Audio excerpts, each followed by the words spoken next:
रात के सन्नाटे में माहिरा अकेली सड़क पर जंगल की ओर जा रही थी। हवा में अजीब सी ठंडक थी और चारों ओर घना अंधकार फैला हुआ था।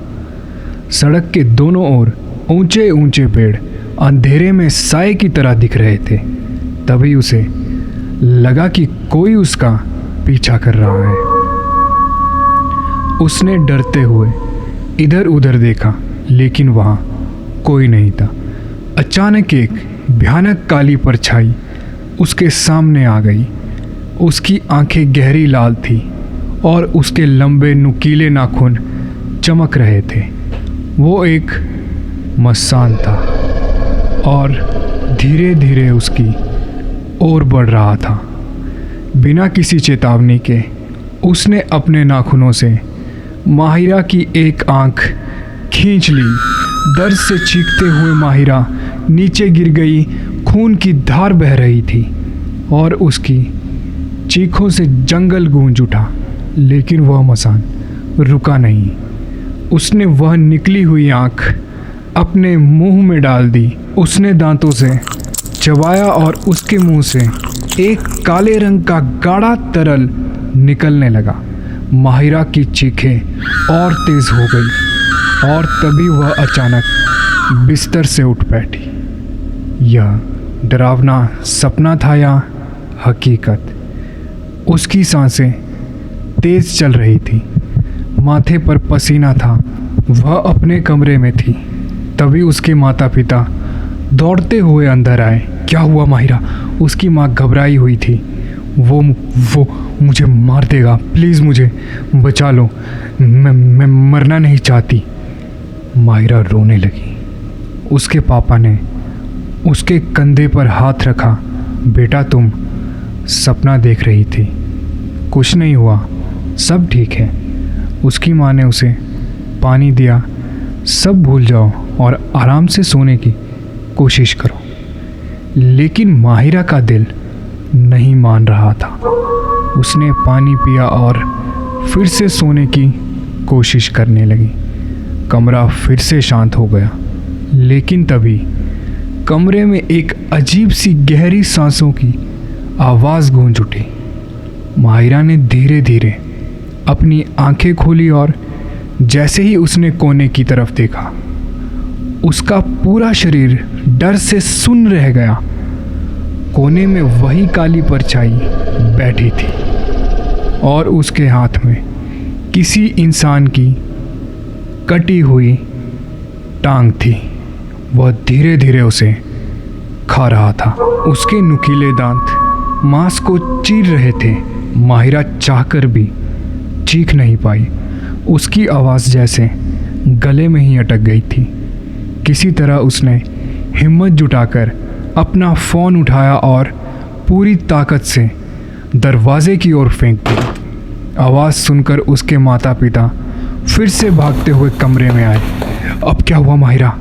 माहिरा कांपते हुए कोने की ओर इशारा करने लगी। वो देखो, वहाँ वो बैठा है, किसी की टांग खा रहा है। लेकिन उसके माता पिता को कुछ नहीं दिखा। क्या बकवास कर रही हो माहिरा? उसके पिता ने कमरे की लाइट जला दी, लेकिन कोना बिल्कुल खाली था। उसकी माँ ने उसे गले लगाया। तुम बहुत स्ट्रेस में हो, चलो हमारे कमरे में सो जाओ। उस रात माहिरा अपने माता पिता के साथ सोई, लेकिन डर अब भी उसके दिल में घर कर चुका था। अगले दिन जब वह काम से लौट रही थी तो उसे फिर से वही परछाई दिखी। वह पलक झपकते ही गायब हो गई। लेकिन फिर अचानक माहिरा के शरीर में अजीब सी हलचल होने लगी। उसका सर घूमने लगा और वह ज़मीन पर गिर पड़ी। उसका पूरा शरीर कांप रहा था और वो ज़ोर ज़ोर से उल्टियाँ करने लगी। रास्ते से गुज़रते कुछ लोगों ने यह देखा और तुरंत एम्बुलेंस बुला ली। डॉक्टरों ने उसे दवाई दी और उसे आराम करने के लिए कहा, लेकिन किसी को नहीं पता था कि यह सब उसके साथ क्यों हो रहा है। लेकिन इन सब की वजह माहिरा का इतिहास था। माहिरा का एक एक्स बॉयफ्रेंड था, पुनीत। वे एक दूसरे से बहुत प्यार करते थे, साथ में कॉलेज जाते, घूमते फिरते। लेकिन एक दिन माहिरा ने अचानक उसे इग्नोर करना शुरू कर दिया। पुनीत को यह समझ नहीं आया कि ऐसा क्यों हो रहा है। उसने माहिरा पर नज़र रखना शुरू कर दिया और जो उसने देखा उसने उसे पूरी तरह से तोड़ दिया। माहिरा किसी और लड़के को गले लगा रही थी। वे एकांत में मिले, फिर एक होटल गए और वहीं पुनीत की आंखों के सामने उसकी दुनिया बिखर गई। माहिरा के दूसरे लड़के के साथ शारीरिक संबंध देख पुनीत खुद को संभाल नहीं पा रहा था। वह अपनी किस्मत को कोस रहा था। दर्द और गुस्से से भरा पुनीत रोता रहा, लेकिन फिर उसने बदला लेने की ठान ली।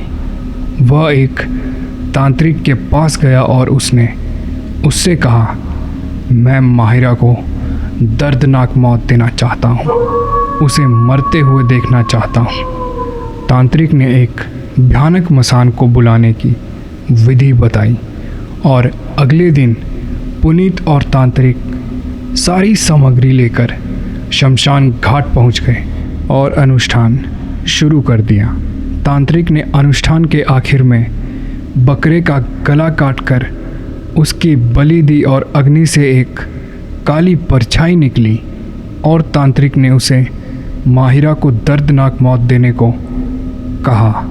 वैसे ही परछाई हवा की स्पीड से भाग गई और उस दिन से माहिरा की ज़िंदगी नर्क बन गई। एक रात माहिरा अपने कमरे में अकेली थी, तभी उसे तेज़ झटके महसूस हुए। दरवाज़ा खुद ब खुद बंद हो रहा था। कमरे में अंधेरा छा गया और फिर वही परछाई धीरे धीरे उसकी ओर बढ़ी। माहिरा ने चीखने की कोशिश की, लेकिन उसकी आवाज़ घुट गई। मसान ने अपने नुकीले दांतों से उसके कंधे में गहरा काट लिया। दर्द इतना असहनीय था कि माहिरा ज़मीन पर गिर पड़ी। लेकिन सबसे डरावनी बात यह थी कि उसके माता पिता भी इस बार यह सब देख सकते थे। माहिरा, उसकी माँ ज़ोर से चीखी, लेकिन बहुत देर हो चुकी थी।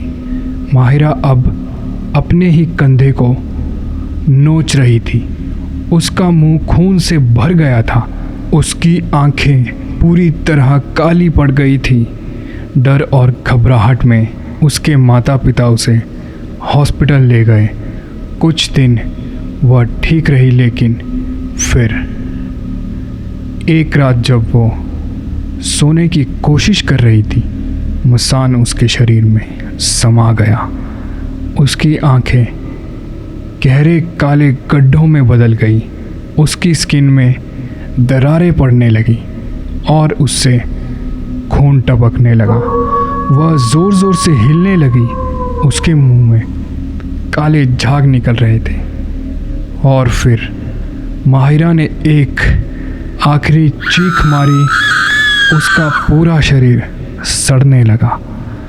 अगली सुबह उसके कमरे में खून और सड़े हुए मांस की बदबू आ रही थी। माहिरा अब मर चुकी थी। मसान ने अपना काम पूरा कर दिया।